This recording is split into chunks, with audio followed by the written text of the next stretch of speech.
Contexto rápido para quien lo necesite, porque no todos han estado siguiendo este juego desde su anuncio inicial. Crimson Desert es el proyecto más ambicioso de Pearl Abyss, el estudio coreano conocido por Black Desert Online. Y si conoces Black Desert, sabes que Pearl Abyss nunca ha tenido miedo de empujar los límites visuales. Ese juego, incluso años después de su lanzamiento, todavía llama la atención, todavía se ve mejor que títulos lanzados media década después, pero Crimson Desert es algo fundamentalmente diferente. No es un MMO de servicio en vivo con un modelo de negocios construido alrededor de cosméticos. Esto es una aventura de acción en mundo abierto, de un solo jugador con una historia central. Tú juegas como Cliff, capitán de un grupo mercenario llamado los Greymans, navegando un continente brutal y hermoso llamado Pywell. Hay facciones en guerra, hay monstruos, hay ruinas antiguas y cadenas montañosas azotadas por la nieve y desiertos que se extienden más allá de donde alcanza la vista.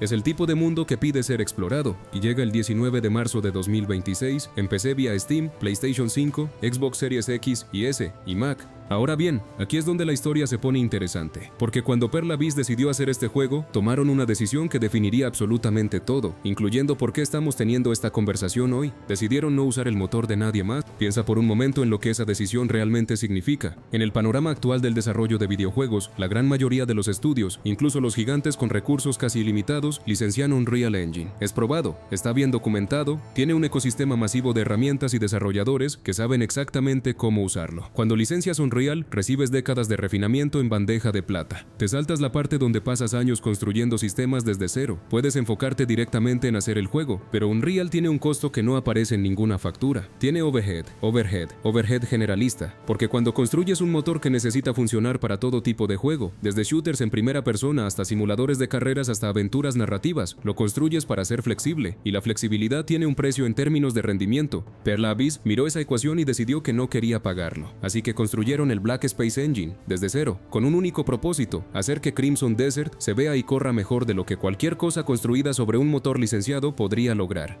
Y aquí está lo que hace que esa decisión sea tan significativa. Crimson Desert es el primer juego en la historia en correr sobre el Black Space Engine. No hay ningún título anterior donde hayan podido resolver los problemas. No hay ciclo de lanzamientos iterativos donde probaron la tecnología en un proyecto más pequeño primero. Apostaron todo a este motor, en este juego, al mismo tiempo. Pregúntate esto: ¿con qué frecuencia esa apuesta realmente funciona? Cuando Digital Foundry, el medio de análisis técnico de videojuegos más riguroso de la industria, obtuvo acceso exclusivo a footage de Crimson Desert corriendo en tiempo real, una de las primeras cosas que su analista señaló fue lo diferente que se comporta el motor comparado con títulos de Unreal Engine 5 en configuraciones y resoluciones equivalentes. El lenguaje fue deliberado, el rendimiento fue mediblemente mejor. Y la razón se reduce exactamente a lo que esperarías. Un motor construido con un propósito específico no carga con ningún overhead generalista. Cada sistema, cada shader, cada proceso de renderizado fue diseñado para este mundo, estos entornos, estos objetivos visuales y nada más. Eso no es una ventaja pequeña, es una ventaja estructural fundamental que se multiplica a través de cada característica técnica de la que vamos a hablar. Así que mantén el Black Space Engine en la parte de atrás de tu mente durante el resto de este video, porque cada vez que algo te sorprenda, cada vez que pienses eso no debería ser posible con ese nivel de rendimiento, el motor es la explicación. Y si te parece exagerado ahora, espera a que hablemos del footage en sí, porque la forma en que Pearl Abyss eligió presentar este preview es casi tan interesante como lo que el preview realmente muestra. Cuando un estudio le envía footage a Digital Foundry para un análisis técnico, tiene una elección. Puede usar la máquina más poderosa disponible, una GPU de última generación de 2025, el procesador más rápido del mercado, configuraciones al máximo absoluto, y entregar footage que se ve espectacular pero que no nos dice nada útil sobre cómo va a correr el juego para los jugadores reales. Pearl Abyss hizo exactamente lo contrario. Capturaron su footage en un procesador Ryzen 9 7900X3D junto con una tarjeta gráfica AMD Radeon RX 7900X TRX y 32 GB de RAM. Eso no es una máquina barata, estamos hablando de hardware que podrías armar por poco más de $2000, pero aquí está el punto clave. La RX 7900X TRX es una tarjeta gráfica de 2022. Por los estándares actuales, es silicio de generación pasada. No es lo que pondrías en una máquina de demostración si estuvieras tratando de impresionar a la gente con pura potencia bruta. Y sin embargo, ¿qué entregó esa tarjeta gráfica de 2022? Resolución 4K nativa, Synapse Scaling inflando el conteo de píxeles, Ray Tracing completamente habilitado, calidad de partículas al 100%. Todas las demás configuraciones en Ultra, que por cierto, ni siquiera es el preset máximo. Existe un nivel por encima de Ultra en Crimson Desert, llamado cinemático, que el footage ni siquiera usó. Y el resultado fue una tasa sostenida de 60 frames por segundo. Deja que eso aterrice por un momento. Una tarjeta gráfica lanzada en 2000 4K nativo, Ray Tracing activado, configuración ultra, no la máxima, 60 frames por segundo. Esto no es normal. En un panorama donde algunos de los lanzamientos de PC más comentados requieren upscaling agresivo solo para alcanzar 30 frames a 1080p en hardware de gama media, correr un mundo abierto visualmente denso a 4K nativo y 60 frames en silicio de generación pasada es genuinamente extraordinario. No sucede por accidente, no sucede por accidente, no. Y antes de que alguien levante la preocupación obvia, el footage no era cutscenes seleccionadas cuidadosamente ni corredores lineales, prefabricados. Incluía traversal en mundo abierto, combate, áreas ambientales densas, exactamente el tipo de escenarios que tradicionalmente destruyen las tasas de frames. ¿Recuerdas la última vez que un juego de mundo abierto corrió así en hardware de gama media alta, sin depender de trucos visuales? Yo tampoco. Y eso es precisa. La iluminación es una de esas áreas donde los juegos ganan o pierden su credibilidad instantáneamente. Puedes tener las texturas más detalladas del mundo, la geometría más intrincada, los modelos de personajes más expresivos, y si la iluminación es plana o artificial, nada de eso se lee como real. Crimson Desert ha hecho un compromiso serio aquí. El juego implementa iluminación global con Ray Tracing completo, lo que la industria llama RTGE, lo que significa que el sistema de iluminación no está aproximando nada. La luz realmente rebota. Cuando la luz del sol entra por una ventana y golpea el suelo de piedra, esa luz se refleja en la piedra e ilumina suavemente la pared del otro lado de la habitación. Cuando una antorcha arde en una mazmorra, la luz se derrama en los rincones, recoge los colores secundarios de las superficies circundantes y se comporta de la manera en que el fuego realmente se comporta, no de la manera en que un mapa de luz precalculado pretende hacerlo. A esto se le llama iluminación de rebote, y es la diferencia visual más grande entre juegos con y sin iluminación global apropiada. Sin ella, los interiores se sienten como sets teatrales, con ella, se sienten como lugares que realmente existen. Y el RTG de Crimson Desert no es solo técnicamente correcto, según el análisis de Digital Foundry, es competitivo con las mejores soluciones de iluminación global en juegos en tiempo real ahora mismo, comparable a, y en ciertas escenas posiblemente superando, el sistema Lumen que Unreal Engine 5 usa como su característica de iluminación insignia. Eso no es un elogio menor. Igualar o superar a Lumen mientras simultáneamente se corre con mayor eficiencia es un logro técnico serio, pero el trabajo de iluminación no se detiene en la iluminación global. El juego también implementa reflexiones con Ray Tracing en tiempo real en todas partes. Camina por un palacio con pisos de mármol y verás a tu personaje, la arquitectura y las fuentes de luz reflejadas correctamente, no una aproximación de espacio de pantalla que se rompe cuando mueves la cámara. En reflexión real, calculada en tiempo real.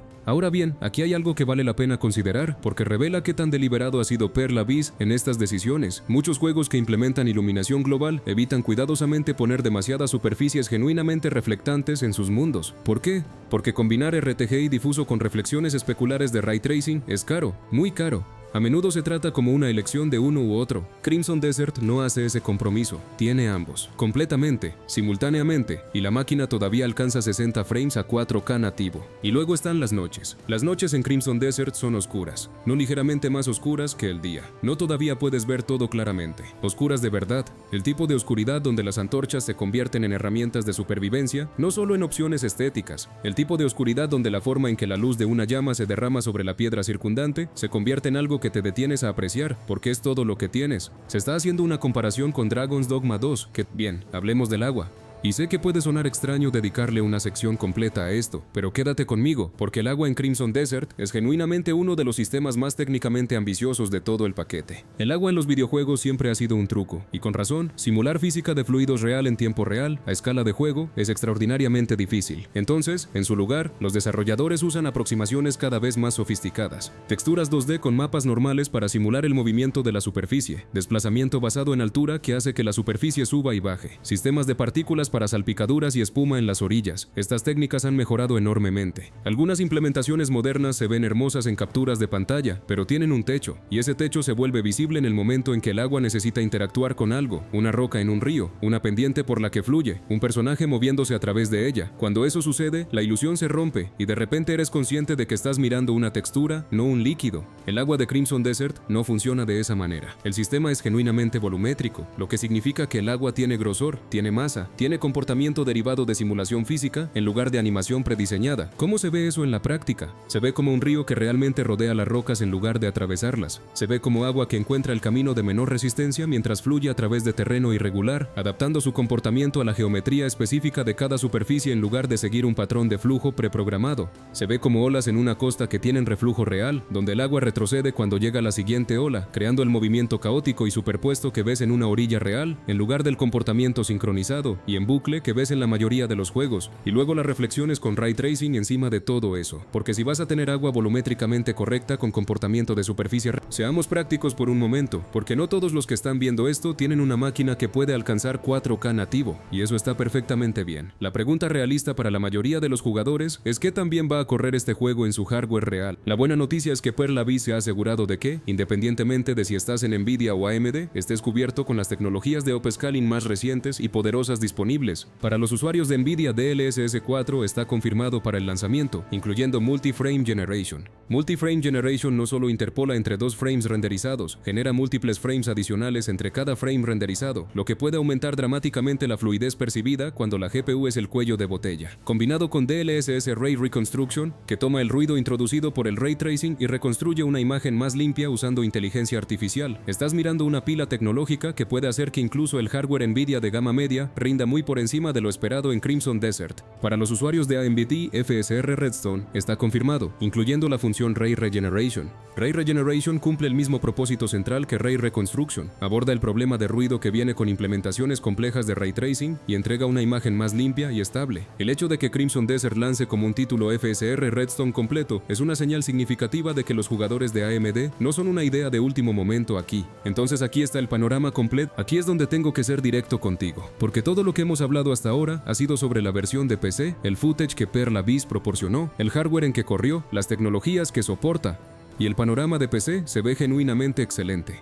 Pero una parte significativa de las personas que ven este video son jugadores de consola, y para los jugadores de consola, la pregunta no es si un Ryzen 9 y una RX 7900 XTX pueden correr esto. La pregunta es qué pasa en un PS5, en un Series X, y si va a verse algo parecido a lo que se ha mostrado en estos previews. Quiero responder esa pregunta honestamente, lo que significa reconocer lo que todavía no sabemos. Al momento de este video, Digital Foundry no ha analizado las versiones de consola. Fueron explícitos al respecto, el análisis de PC fue primero, y la cobertura de consolas viene por separado. Perla Biz no ha lanzado footage sin cortes de Crimson Desert corriendo en un PS5 base o en un Series X base. Tenemos el showcase de PC y tenemos que ser cuidadosos sobre qué tan directamente extrapolamos desde ahí. Esto es lo que podemos razonar desde la información disponible. La GPU del PS5 se ubica aproximadamente en el mismo nivel de rendimiento que una AMD RX 6. La máquina de prueba que usó Perla Biz tenía una RX 7900 XTX, que es sustancialmente más poderosa. Entonces la consola está trabajando con un presupuesto de hardware más pequeño. Eso es inevitable. Sin embargo, y esto es importante, las versiones de consola de juegos de mundo abierto no tienen que alcanzar 4K nativo. Una resolución dinámica que escala entre 1080p y así 440p, combinada con buen upscaling, puede entregar un resultado genuinamente excelente en hardware de consola. La pregunta no es si el PS5 puede igualar la máquina de prueba de PC. La pregunta es si Perla Biz ha puesto el trabajo en la versión de consola para que se sienta como el mismo juego en un nivel de resolución más bajo. Hay razones para un optimismo cauteloso. Guardé esto para casi el final porque merece su propio momento. Porque después de todo lo que hemos cubierto, el Black Space Engine, el RTGE, el agua volumétrica, los 4K nativos a 60 frames, puede que estés sentado ahí preguntándote qué necesita realmente tu máquina para correr esto. Vamos a repasar los requisitos oficiales del sistema que Perla Biz publicó en Steam. Para correr Crimson Desert en configuración mínima, necesitas un Ryzen 5 de 16 GB de RAM, un SSD de 35 GB, y nota que es requerido, no solo recomendado, y para tu tarjeta gráfica, una Radeon RX 6500 XT o una GeForce GTX 1060. Déjame repetir eso. GTX 1060, no RTX. GTX, una tarjeta gráfica de 2010. Ese es el mínimo declarado para correr uno de los juegos de mundo abierto visualmente más ambiciosos que se lanzan en 2026. El mínimo es el mínimo, no se va a ver como el footage del preview de Digital Foundry en una GTX 1060, pero el hecho de que corra en absoluto en ese hardware dice algo profundo sobre la escalabilidad que Perla Biz ha construido en el motor, y la mayoría de las personas que ven esto no están en máquinas de especificaciones mínimas. Para la configuración recomendada donde empiezas a obtener una experiencia genuinamente sólida y cómoda, Perla Biz está pidiendo un Ryzen 5 5600 o un i5 900K y una Radeon RX 6700 XT o una GeForce RTX 20, todavía 16 GB de RAM, todavía un SSD de 35 GB. Y la RTX 20 bochote como GPU recomendada para un juego con este nivel de fidelidad visual y ray tracing es impactante. Esa es una tarjeta de 2018. Una parte significativa de las personas que compraron una PC de gama alta hace unos años y no han actualizado van a estar en muy buena. Déjame traer esto de vuelta al punto de partida. Abrimos con una pregunta sobre la confianza, sobre lo decepcionados que hemos sido, sobre por qué la emoción por un juego visualmente impresionante ahora viene automáticamente empaquetada con escepticismo, porque la experiencia nos ha enseñado que la brecha entre lo que mostraron los previews y lo que lanzó puede ser enorme. Crimson Desert no ha lanzado todavía. Todavía hay cosas que no sabemos. El rendimiento en consola en particular es una pregunta genuinamente abierta y nunca te pediría que entregues tu escepticismo completamente antes de que el juego esté en tus manos. Ese escepticismo fue ganado con razón. Pero aquí está lo que la evidencia frente a nosotros realmente dice. Pearl Abyss construyó un motor propietario desde cero para un solo juego. Ese motor corre un mundo abierto visualmente denso, con ray tracing, físicamente simulado, a 4K nativo y 60 frames por segundo en una tarjeta gráfica de 2022. Los requisitos mínimos para ese mismo juego incluyen una GPU de 2000. El estudio publicó estas especificaciones y envió footage a los analistas técnicamente más rigurosos de la industria, no para controlar la narrativa, sino porque confiaban en que los números hablarían por sí mismos. Y los números lo hicieron. Este es un estudio que hizo lo difícil, lo costoso, lo que podría haber fallado espectacularmente, y no falló. El Black Space Engine es real, las cifras de rendimiento son reales, el agua, la iluminación, la física, todo corriendo en hardware que la gente realmente posee. Y eso nos lleva de vuelta a la pregunta con la que empezamos. ¿Cuándo fue la última vez que un juego realmente cumplió con lo que prometió? Basándonos en todo lo que hemos visto hasta ahora, en los análisis, en los números, en las decisiones que Pearl Abyss tomó desde el primer día, Crimson Desert está posicionado para ser exactamente ese juego. No podemos garantizarlo, ningún análisis técnico puede garantizar que el gameplay va a estar a la altura, que la historia va a engañar. Déjame hacerte una pregunta. ¿Cuándo fue la última vez que un juego se veía absolutamente increíble, en trailers, en demos, en footage de presentaciones, y luego realmente cumplió cuando llegó a tus manos? ¿Cuándo fue la última vez que un estudio prometió algo impresionante y no lo diluyó silenciosamente antes del lanzamiento? Sé honesto, porque ya hemos estado aquí antes, ¿verdad? Hemos visto juegos revelados con trailers cinemáticos que parecían algo nunca visto. Hemos leído los previews emocionados, hemos preordenado, nos hemos llenado de expectativas, y entonces, el día 1, nos hemos sentado frente a la pantalla, viendo cómo los frames se desploman, los stutters destruyen la inmersión y las versiones de consola corriendo como si hubieran sido portadas en un fin de semana por un equipo mínimo. Así es el mundo en el que vivimos ahora. Ese es el equipaje que cada gran lanzamiento carga consigo. Y es exactamente por eso que cuando Crimson Desert empezó a generar ruido serio, cuando los previews comenzaron a aparecer y la gente empezó a decir cosas como esto podría ser el mundo abierto más impresionante técnicamente que se haya hecho jamás, la reacción inmediata y visceral de una enorme parte de la comunidad gamer no fue emoción, fue desconfianza. Y honestamente, esa desconfianza era completamente razonable, porque el footage se veía demasiado limpio, la iluminación se veía demasiado real, la física del agua parecía algo sacado de una demo tecnológica, no de un juego que va a salir al mercado. Los jugadores de consola en particular empezaron a hacer la pregunta difícil, ¿algo de esto va a sobrevivir al contacto con hardware real? ¿O es otra situación donde los jugadores de PC con equipos de $3,000 reciben la experiencia que se anunció, mientras todos los demás reciben un juego completamente diferente? Pues bien, hoy tenemos respuestas, y necesito que te quedes conmigo hasta el final de este video, porque la historia aquí no es lo que crees. Esto no es solo un video del juego se ve bien. Esto es sobre lo que pasa cuando un estudio apuesta todo a una decisión tan arriesgada, tan costosa y tan difícil, que si no hubiera funcionado, estaríamos hablando de uno de los desastres más grandes del desarrollo moderno de videojuegos. ¿Y sabes qué pasó? Funcionó, y funcionó a lo grande. Pero antes de entrar de lleno en los números y la tecnología, necesito que entiendas el contexto completo, porque sin contexto, los datos no significan nada, y esta historia tiene un contexto que cambia absolutamente todo.